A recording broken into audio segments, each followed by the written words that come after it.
Hey, so All's Well That Ends Well, Act 5, Scene 3, which is chock full of monologues, because have to have all the big reveals happening. And if you remember way back in the day, Bertram said that he would not recognize Helena as his wife unless she wore his ring and bore his child.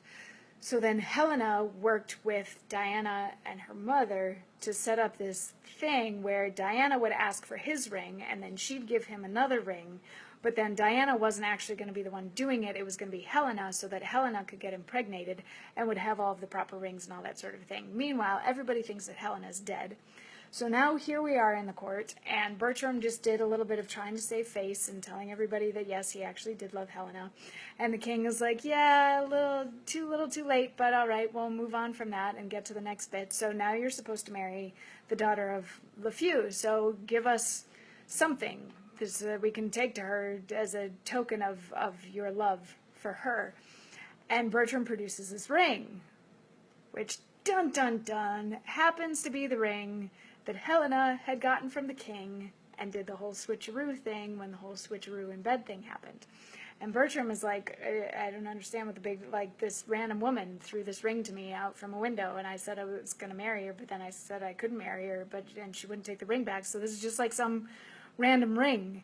And the king comes back with this. He says, Plutus himself, that knows the tinct and multiplying medicine, hath not in nature's mystery more science than I have in this ring, which I've now thrown across my room. In this ring, 'twas mine, 'twas Helen's, whoever gave it you.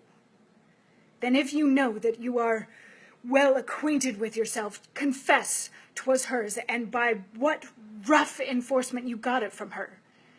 She called the saints to surety that she would never put it from her finger unless she gave it to yourself in bed, where you have never come, or sent it us upon her great disaster. And Bertram's like, no, I swear, you never had it. Thou speakst it falsely, as I love mine honor, and makes conjectural fears to come into me, which I would fain shut out, if it should prove that thou art not so inhumane.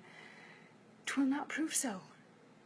And yet, I know not, thou didst hate her deadly, and she is dead, which nothing but to close her eyes myself could win me to believe more than this ring.